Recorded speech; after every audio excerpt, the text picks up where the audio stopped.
Hello everybody, welcome to my channel. It's me tarot 313 intuitive. कैसे हैं आप सब लोग? आज हम देखने वाले हैं current feelings you versus them. So it's a collective reading, take what resonate and leave the rest. आप जिस भी पर्सन के लिए इस रीडिंग को देखना चाहते हैं 3 टाइम्स उनका नेम रिपीट करके, अपनी एनर्जीज को उनके साथ अलाइन करके, पॉजिटिव उनके बारे में सोचते हुए वीडियो को लाइक मस्ट करिएगा एंड देन आप इस रीडिंग को देखिएगा। सो अगर आप चैनल पे न्यू हैं, don't forget to subscribe, like and share and press all the notification bell. Personal bookings के लिए मेरे ईमेल या फिर इंस्टाग्राम पे आप लोग कांटेक्ट कर सकते हैं, डिस्क्रिप्शन में आपको डिटेल्स मिल जाएंगी। सो याद रहे गाइस कि ये एक जनरल प्रेडिक्शन है, कलेक्टिव एनर्जीज़ हैं। सो ज़बरदस्ती किसी भी चीज़ को आपने अपने ऊपर फिक्स नहीं करना। इजीली जितना रेजोनेट होगा well and good and fly the rest. So आप जान लेते हैं, सबसे पहले राइट साइड पे आपकी होगी, लेफ्ट साइड पे आपके पर्सन की होगी। जिनके लिए भी आप इस रीडिंग को देखना चाहते हैं, आपके साथ चाहे उनका इस टाइम कनेक्शन कुछ भी चल रहा है, ब्रेकअप है, किसी भी तरह से सेपरेशन है, लव सीन है, सिचुएशनशिप है, इट कुड बी एनीथिंग और एनीवन, फियोंसी है, आपका कोई लवर है, आपका किसी के साथ कोई अफेयर है, या फिर आपके हस्बैंड है या वाइफ हैं, सबके लिए रीडिंग ओपन है। सो सबसे पहले देख लेते हैं आप करंटली कैसा फील कर रहे हो। 2 कार्ड मैं आपकी साइड से लूँगी, 2 कार्ड आपके पर्सन की साइड से लूँगी एंड देन मैं टैरो से देखूँगी, ठीक है। सो देख लेते हैं कि आप करंटली कैसा फील कर रहे हो। यू वर्सेस देम, व्यूअर्स अपने पर्सन को लेकर करंटली कैसा फील कर रहे हैं जिनके लिए रीडिंग को देख रहे हैं। First we have it's a yin and yang 36। आपकी एज 36 हो सकती है, यहाँ पर 9 लाइफ पाथ नंबर या डेट ऑफ बर्थ हो सकता है। अगर आपका नहीं है तो इस पर्सन का हो सकता है जिनके लिए आप रीडिंग को देख रहे हो। बट याद रहे गाइस के एनर्जीज जो है वो वाइस वर्सा हो सकती हैं, ठीक है, because dice can be roll at any time. Yes, so let's see. आप में से कुछ लोगों को लगता है कि जैसे ये इंसान के साथ आपका स्पिरिचुअली कनेक्शन है और आप इस टाइम, मुझे लग रहा है, कहीं ना कहीं इनके बिना काफ़ी इनकम्प्लीट फील कर रहे हो। आपको लगता है कि इनके बिना आपकी लाइफ इनकम्प्लीट है और आप इस पर्सन के साथ बैलेंस करना चाहते हो, because you guys feel like कि या तो आप दोनों में से एक इंसान का स्टार साइन फायर है और एक वाटर साइन है। आप देख लो आप कौन वाटर साइन है और कौन फायर साइन है, बट मुझे लग रहा है एक आप में से फायर साइन है और एक वाटर साइन है, जिसकी वजह से आपको लगता है कि आपके बिना वो इनकम्प्लीट हैं, उनके बिना आप अपने आप को इनकम्प्लीट फील कर रहे हो। कुछ लोग यहाँ पे हो सकता है ट्विन फ्लेम कनेक्शन में है। अगर आपको फीदर दिख रहा है तो इट मीन्स यहाँ पे साइन है कि आप लोगों का कनेक्शन डेफिनेटली इस पर्सन के साथ स्पिरिचुअल है, बट आप इन पर्सन के साथ इस टाइम बैलेंस करना चाहते हो सिचुएशन को। आप दोनों में से कोई एक बहुत ज़्यादा फेमिनिन एनर्जी में है और एक कोई मैस्कुलिन एनर्जी में है। We have self respect. मुझे लग रहा है आप इस पर्सन की बहुत ज़्यादा रिस्पेक्ट करते हो। यस, एंड ऑल्सो आप इनकी साइड से भी चाहते हो कि ये जिस तरह आप इनको रिस्पेक्ट देते हो, जिस तरह आप इनके लिए बहुत ज़्यादा जेन्युइन हो, उसी तरह आप इनकी साइड से भी वही चीज़ें डिज़र्व करते हो या आप वही चीज़ें चाहते हो बदले में ये आपको दें। 28 आपकी एज हो सकती है, डेट ऑफ बर्थ हो सकती है, नंबर 10 इंपॉर्टेंट है, नंबर 1 इज़ ऑल्सो इंपॉर्टेंट। तो मुझे लग रहा है आप में से कुछ लोगों को लगता है, फील होता है कि जब तक आप दोनों के दरमियान बैलेंस नहीं होगा या इक्वल रिस्पेक्ट, म्यूचुअल रिस्पेक्ट नहीं होगी, तब तक आप दोनों के कनेक्शन में चीज़ें सेटल नहीं हो पाएंगी। हो सकता है आप दोनों में से कोई एक या फिर ये पर्सन किसी तरह से आपकी या तो आपको रिस्पेक्ट नहीं देते, या फिर हो सकता है आपके साथ समटाइम्स या most of the time misbehave कर जाते हैं, जिसकी वजह से चीज़ें आपके दरमियान हार्श होती रही हैं, या फिर स्टिल हो सकता है अभी भी हैं। बट आपको लगता है कि आप इस पर्सन के साथ किसी ना किसी स्पिरिचुअल जर्नी में हो। मुझे यहाँ पे बहुत स्ट्रॉन्ग एनर्जी दिख रही है। आप लोगों की तरफ से आपको फील होता है कि अभी आपकी जर्नी जो है ना वो अभी चल रही है, आपकी अभी जर्नी कंप्लीट नहीं हुई अनटिल और अनलेस आप दोनों सेम पेज पे नहीं होगे, बिकॉज आपको लगता है आप सेम पेज पे नहीं हो, लेकिन आप चाहते ज़रूर हो कि इनके साथ आपका बैलेंस बने, हार्मनी हो, एक अच्छी अंडरस्टैंडिंग, एक अच्छी रिस्पेक्टफुल कनेक्शन हो। लेकिन मुझे लग रहा है ये पर्सन शायद आपको रिस्पेक्ट नहीं देते, लेकिन सबसे पहले उसके लिए आपको अपनी सेल्फ रिस्पेक्ट और अपनी वैल्यू बनाने की ज़रूरत है। जब आप अपने खुद को रिस्पेक्ट दोगे, अपनी खुद की वैल्यू करोगे, तभी ये जिस पर्सन के साथ आप, जिस भी पर्सन के साथ आप कोई कनेक्शन में हो, चाहे वो आपकी कोई फ्रेंडशिप है, आपकी रिलेशनशिप है, आपके सिबलिंग्स हैं, आपके कोई भी हैं, आप जब तक खुद की वैल्यू अपने आप को नहीं दोगे, अपनी रिस्पेक्ट नहीं करोगे, सामने वाला पर्सन आपकी रिस्पेक्ट नहीं करेगा। सो आपको पहले अपनी सेल्फ रिस्पेक्ट खुद करनी है, तभी जाके आप उन्हीं लोगों को अट्रैक्ट करोगे जिस पोजीशन में, जिस एनर्जीज़ में आप खुद हो। ओके, अब जान लेते हैं जिस पर्सन के लिए आप रीडिंग को देख रहे हैं वो करंटली आपके लिए कैसा फील कर रहे हैं। यू वर्सेस देम, व्यूअर्स जिनके लिए रीडिंग देख रहे हैं उनके लिए क्या फीलिंग्स है। We have number 5, it's a compatibility. Number 5 important हो सकता है। मुझे लग रहा है ये जो भी पर्सन है ना, ये कहीं ना कहीं आपके साथ कंपैटिबिलिटी बनाना चाहते हैं। ये चाहते हैं कि आपके साथ जो है एक अच्छी बॉन्डिंग, एक अच्छा लव कनेक्शन और म्यूचुअली कनेक्शन बने, बट आई थिंक आप दोनों जो हो ना एक अपोजिट डायरेक्शन में हो, बिकॉज यहाँ पे 5 का नंबर है। 5 is all about challenging obstacles. तो कहीं ना कहीं आप दोनों के दरमियान डेफिनेटली यहाँ पे कंपैटिबिलिटी ये पर्सन बनाना ज़रूर चाहता है, लेकिन इनको लगता है आप दोनों एक अपोजिट डायरेक्शन में चल रहे हो।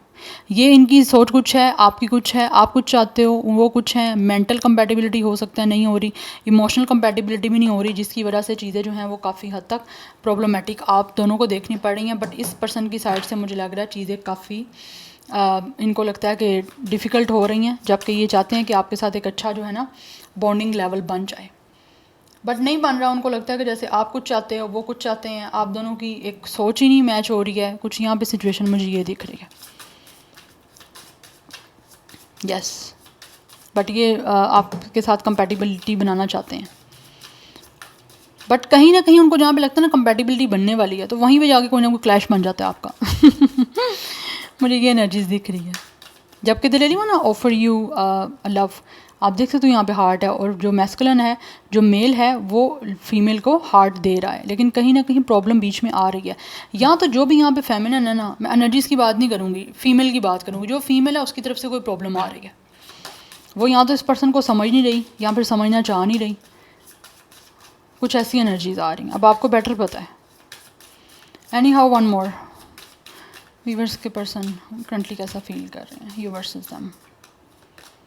We have 13 emotional freedom. ये जो भी पर्सन है ये डेफिनेटली आप लोगों को लेकर बहुत ज़्यादा इमोशनल है, बट इनको ऐसा फील हो रहा है कि अगर तो आपके साथ कंपैटिबिलिटी नहीं बननी ना, तो ये अपने आप को इमोशनली, जो भी आपके साथ इन्होंने कनेक्ट किया हुआ है ना, ये आपको अपने आप को, ये पर्सन खुद को इमोशनली आपसे फ्री कर दे, अगर आपने इनको समझना नहीं है तो। और मुझे लग रहा है काफ़ी हद तक कुछ लोग तो ये आपसे अपने आप को बहुत इमोशनली डिटैच कर चुके हैं, बिकॉज उनको लगता है आप ना इनको समझ नहीं पा रहे हो। नंबर 13 डेट ऑफ बर्थ हो सकती है इनकी, या फिर 4 या 5 लाइफ पाथ नंबर या डेट ऑफ बर्थ हो सकता है इनका।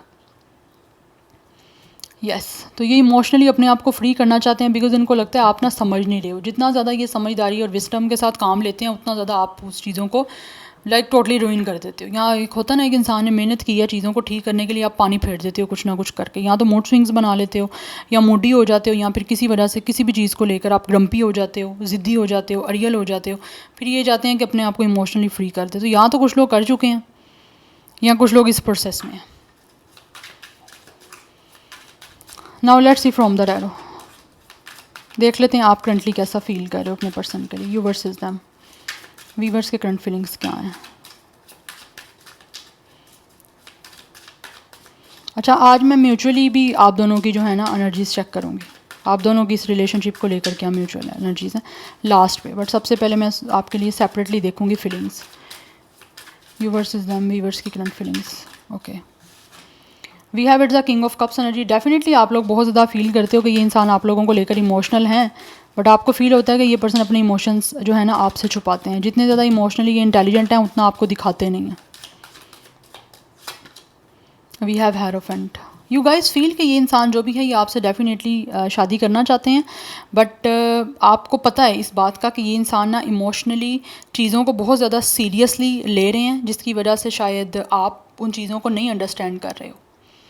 ठीक है, आपकी तरफ से मुझे लगता है आपको पता है बेटर कि आपकी तरफ से कुछ बैलेंस या किसी चीज़ में आपस में चीज़ें जो हैं वो काफ़ी हद तक ओवरलाइन हो रही हैं, कि ना क्लैश आ रहा है बीच में, ओवरलैप भी हो रही हैं और ओवरलाइन भी हो रही हैं, जिसकी वजह से आप क्लैश बन रहा है। और दैट्स वाई आप फील करते हो कि ये इंसान आपको कमिटमेंट नहीं दे रहा, जबकि आप चाहते हो कि ये इंसान आपको कमिटमेंट दे, इमोशनली आपके साथ सेंसिबिलिटी शो करें, इमोशनली आपके सामने डेफिनेटली एक सीरियसनेस शो करें, और ये पर्सन करना भी चाहते हैं। And with the hierophant you guys really feel के ये इंसान आपसे शादी डेफिनेटली करना चाहते हैं, आपको हाई लेवल ऑफ कमिटमेंट देना चाहते हैं, और एज अ पार्टनर आपको चूज़ करना चाहते हैं। आप ये फील करते हो, एंड साथ ही साथ आप खुद भी चाहते हो कि ये इंसान आपको चूज़ करे एज अ पार्टनर, और बहुत ही रिलीजियन वे में हर ट्रेडिशंस को, हर कस्टम्स को फॉलो करते हुए ये इंसान आपसे एक अच्छे वे में लाइक यू नो कनेक्शन बनाए। लाइक पहले इंगेजमेंट हो, फिर जो है वो आपसे मैरिज हो, स्टेप बाय स्टेप हर चीज़ें हों। आप चाहते भी हो, और आप इनकी साइड से भी आपको पता है कि ये पर्सन भी कहीं ना कहीं ये चीज़ों को आपकी तरफ लेकर आना चाहते हैं। Let's see 2 more cards. We have 3 of pentacles. आपकी तरफ से यहाँ फिर ये पर्सन आपके वर्किंग प्लेस पे हो सकते हैं, आपके सीनियर कोलीग हो सकते हैं, या फिर हो सकता है आपका और इनका एज का डिफरेंस भी कुछ लोगों का हो सकता है। We have the magician. आप इस पर्सन को मैनिफेस्ट कर रहे हो। आप में से बहुत से लोग चाहते हो कि इमोशनली ये पर्सन आपको ना सीरियसनेस के साथ कमिटमेंट दें, हाई लेवल ऑफ कमिटमेंट दें, और उस चीज़ के लिए आप बहुत ज़्यादा कहीं ना कहीं इन चीज़ों को मैनिफेस्ट कर रहे हो। एंड साथ ही साथ जहाँ पे आपको फील हो रहा है ना कि आपको लगेगा कि आपको एक्शन लेना चाहिए, तो वहाँ पर आप एक्शन भी लोगे। आप फील करते हो कि अगर आपको ज़रूरत पड़ेगी एक्शन लेने की, या किसी को बीच में इन्वॉल्व करके इस पर्सन से बात करने की, या फिर किसी तरह से किसी अच्छी गाइडेंस की, तो आई थिंक आप उस चीज़ों के लिए भी मुझे लग रहा है रेडी हो रहे हो। एंड आप में से बहुत सारे लोग, मुझे ना ऐसी एनर्जी आ रही है कि जैसे आप फील करते हो कि अगर ये इंसान के साथ डायरेक्टली आप खुद बात ना कर पाओ ना, तो आप किसी कोलीग को या फिर अपने किसी म्यूचुअल फ्रेंड को या फिर किसी टीम वर्कर को इन्वॉल्व करके इस पर्सन के साथ ना बात करवाओगे ताकि ये आपसे बात करें। यस, बिकॉज आप कम्युनिकेशन करना चाहते हैं इनके साथ, एंड आप कम्युनिकेशन के लिए हो सकता है डिफरेंट ट्रिक्स यूज़ कर रहे हो। कुछ लोगों की तो वर्क कर रही हैं, कुछ लोगों की वर्क नहीं कर रही, बिकॉज मुझे लगता है आपको फील हो रहा है कि ये इंसान इमोशनली बहुत ज़्यादा इंटेलिजेंट हो चुके हैं कि ये ना उनकी बातों से भी कन्विंस नहीं हो रहे, और उन ऑब्वियसली आप फील करते हो कि ये इंसान शायद खुद चाहते हैं कि आप डायरेक्टली आप अपने पर्सन से बात करो। तो आई थिंक आपको डायरेक्टली बात कर लेनी चाहिए। अगर आपको लगता है कि उस पर्सन से डायरेक्ट बात करके वो आपके से शादी करने के लिए या कमिटमेंट देने के लिए मान जाएंगे, तो I think you guys have to do it. And वैसे भी थर्ड पार्टीज़ को बीच में नहीं डालना चाहिए, किसी पे ना आप रिलाई करो, आप अपना काम खुद करो, मतलब आप जो भी है। यस, एनर्जी मुझे दिख रही है यहाँ पे। या नंबर 3, नंबर 1, नंबर 5 काफ़ी इंपॉर्टेंट दिख रहा है। 35, 31 आपकी एज, ये आपकी एज हो सकती है, अदरवाइज़ हो सकता है आपकी 20+ भी कुछ लोगों की हो सकती है। बट आपकी साइड से स्टार साइन मुझे टॉरस, विर्गो, कैप्रिकॉर्न की एनर्जी भी स्ट्रॉन्ग आ रही है। जेमिनी, विर्गो, टॉरस बहुत स्ट्रॉन्ग है, एंड कैंसर, पाइसिस, स्कॉर्पियो भी है। आप जान लेते हैं ये जो पर्सन है वो करंटली आपके लिए कैसा फील कर रहे हैं। बट आप तो शादी करना चाहते हो, शादी करने के लिए मैनिफेस्ट भी बहुत ज़्यादा कर रहे हो कि किसी तरह से आपको कमिटमेंट दें, और हो सकता है दूसरे कोलीग से, दूसरे लोगों से आप उनकी तरफ बात भी पहुंचवा रहे हो, लेकिन आपको लग रहा है कि ये इंसान इमोशनली चीज़ों को कोई बात ही नहीं कर रहे, और मुझे लग रहा है आपको फील हो रहा है कि ये चाहते हैं खुद आपसे बात करो, तो आप कर लो जाके बात उनसे खुद directly. We have 4 of cups.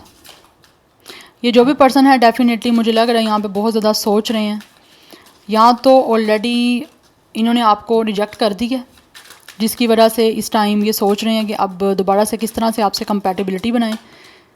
We have knight of sword, या काफ़ी इम्पल्सिव हो रहे हैं और ये चाह रहे हैं कि बहुत जल्दी से ना आप लोगों की तरफ कोई ना कोई ऑफ़र लेकर आएँ, बट या तो आपने खुद उनका कोई प्रपोज़ल रिजेक्ट किया, या फिर आपने उनके साथ किया ही कुछ ऐसा बिहेवियर है जहाँ से उनको लग रहा है कंपैटिबिलिटी बनने में बहुत डिफ़िकल्टी आएगी। इसी वजह से हो सकता है उन्होंने इस अपॉर्चुनिटी को मिस कर दिया, या फिर हो सकता है इस इंसान ने आपसे ब्रेकअप कर लिया। बट राइट नाउ अगेन ये पर्सन कहीं ना कहीं इमोशनली अपने आप को फ्री भी करने की कोशिश कर रहे हैं, but at the same time कुछ लोग बहुत इम्पल्सिव हैं कि एक बार ट्राई कर लें लास्ट, और आपसे बात करके देख लें कि क्या आप चेंज हुए हो या नहीं चेंज हुए। Because with the 3 of wants मुझे लग रहा है कुछ लोगों के दरमियान यहाँ पे ट्रैवल इन्वॉल्व है, एंड ऑल्सो ये जो भी पर्सन है वो सोच रहे हैं आपसे कम्युनिकेशन करने का, बिकॉज फ्यूचर में ये इंसान आपकी तरफ आने का, आपसे बात करने का, आपसे फ्यूचर जो भी उनके प्लान है उनको डिस्कस करने के बारे में सोच रहे हैं, बिकॉज पास्ट में जो भी चीज़ें आपके दरमियान हुई है ना वो उसके बारे में अगेन डिस्कस करने की कोशिश करना चाह भी रहे हैं, और मुझे लग रहा है करेंगे भी, बिकॉज नाइट ऑफ स्वॉर्ड की एनर्जी है। इन्होंने हो सकता है जल्दबाजी में या गुस्से में आके शायद आप लोगों को रिजेक्ट कर दिया, या आप लोगों को छोड़ दिया, इमोशनली अपने आप को डिटैच कर दिया, या इमोशनली आपको आपसे डिस्टेंस मेंटेन कर लिया, तो अब दोबारा से एक कोशिश करना ज़रूर चाहते हैं। बाकी फिर अगर आप में चेंजिंग हुई तो डेफिनेटली वो आगे कंटिन्यू करेंगे इस कनेक्शन को, अदरवाइज़ आप बेटर जानते हो। वी हैव 4 ऑफ वांड्स, या ये आपको कमिटमेंट देने के लिए आना चाहते हैं, एंड रियली फील कि इनको आपके साथ एक कमिटमेंट बनानी भी चाहिए, और काफ़ी ज़्यादा इस चीज़ में वो हड़ी भी दिख रहे हैं, और मुझे लग रहा है बहुत जल्दी वेरी सून आपको इनकी तरफ से कमिटमेंट या फिर रिकॉन्सिलिएशन मिलेगी देखने को, बिकॉज बहुत सारे लोग ऐसे हैं कि जो आपसे शादी की कमिटमेंट करना चाहते हैं, और उनका यही प्लान है कि फ्यूचर में ये इंसान आपसे शादी करें और अपनी लाइफ सेटल डाउन करें। बट आपके पर्सन की साइड से एक एनर्जीज मुझे यहाँ पे बहुत क्लियर आ रही है कि ये कोशिश एक ट्राई ज़रूर करना चाहते हैं, ताकि इनको बाद में इन फ्यूचर रिग्रेट ना हो किसी चीज़ का कि इन्होंने कोशिश नहीं की। ठीक है, अब आप आगे से उनके साथ सेंसिबिलिटी का एक्ट करते हो या नहीं करते वो अब आपकी अपनी चॉइस है, बट मुझे लग रहा है ये विद इन 3 वीक्स या 3 to 4 मंथ्स में आप लोगों की तरफ ज़रूर एक्शन लेंगे। यस, और आपके साथ कुछ ना कुछ सीरियस कमिटमेंट की, सीरियस प्रपोज़ल की बात करेंगे कि फ्यूचर के बारे में डिस्कस करेंगे। बाकी फिर आपकी अपनी चॉइस है, आपने क्या करना है और किस तरह से सारी चीज़ों को हैंडल करना है। ठीक है, कुछ लोगों की तरफ से यहाँ पर 4 की एनर्जी बहुत स्ट्रॉन्ग है। 34 एंड 34 बोला मैंने 2 टाइम्स, तो इट मीन्स कि आप दोनों की एज सेम भी हो सकती है। अदरवाइज़ यहाँ पे 44 भी कुछ लोगों की एज हो सकती है। यहाँ पे 4 मास्टर नंबर इंपॉर्टेंट हो सकता है। 3 या 4 लाइफ पाथ नंबर या डेट ऑफ बर्थ भी हो सकता है। अब देख लेते हैं म्यूचुअली आप दोनों जो हो इस कनेक्शन को लेकर कैसा फील करते हो। इस पर्सन की साइड से Gemini, Libra, Aquarius, Aries, Leo, Sagittarius and Cancer, Pisces, Scorpio की एनर्जी बहुत स्ट्रॉन्ग आ रही है। म्यूचुअली वीवर्स और उनके पर्सन कैसा फील कर रहे हैं इस कनेक्शन के लिए। We have 4 of pentacles. आप दोनों कहीं ना कहीं ज़िद में भी बैठे हुए हो गाइस, और एक दूसरे को छोड़ना भी नहीं चाहते। दोनों की ईगो बहुत ज़्यादा है। Yes, we have king of pentacles. आप दोनों की म्यूचुअली जो सिचुएशन दिख रही है इस कनेक्शन में, आप बैलेंस भी करना चाहते हो with the 6 of pentacles. Equal give and take, mutual respect, mutual love create करना चाहते हो, सेटलमेंट भी बनाना चाहते हो, बट दोनों ईगो में बैठे हो कि वो पहल करें, आप पहल करो, दूसरा चाह रहा है आप करो, आप चाह रहे हो वो करें। बस इसी सिचुएशन में जो है ना चीज़ें आप डिले करते जा रहे हो, जबकि आई थिंक आप दोनों में से किसी एक को तो इनिशिएटिव लेना ही पड़ेगा। आपकी अपनी ईगो है, उनकी अपनी ईगो है, तो बस इसी सिचुएशन में चीज़ें डिले होती जा रही हैं, जबकि दोनों एक दूसरे पे गिव अप भी नहीं करना चाहते। एक दूसरे को लेकर बहुत ज़्यादा पॉजेसिव हो रहे हो, एक दूसरे को लेकर काफ़ी ज़्यादा एक पाने की एक ज़िद है, एक चाह है, लेकिन आगे कोशिश भी नहीं करनी, या आगे ज़िद में बैठे रहना है, पहल नहीं करनी, कहना सामने वाला ही करे। ऐसी सिचुएशन मुझे दिख रही है, क्योंकि यहाँ पर तीनों कार्ड्स हमारे पास आए हैं टॉरस, विर्गो, कैप्रिकॉर्न के। लाइक अर्धी एनर्जी आई है ताकि वो एक सेटलमेंट बनाने की। दोनों आप चाहते हो सेटलमेंट करना, क्वालिटी टाइम स्पेंड करना चाहते हो, एक दूसरे को अप्रिशिएट करना चाहते हो, ग्रेटिट्यूड शो करना चाहते हो, लेकिन नहीं, ईगो है। या तो ईगो ही जो है ना वही किल करती है अच्छे रिलेशनशिप को। Yes, so this is your reading. I hope this will help you and resonates with you. मुझे कमेंट सेक्शन में फीडबैक जरूर दीजिएगा। I will see you tomorrow. Bye.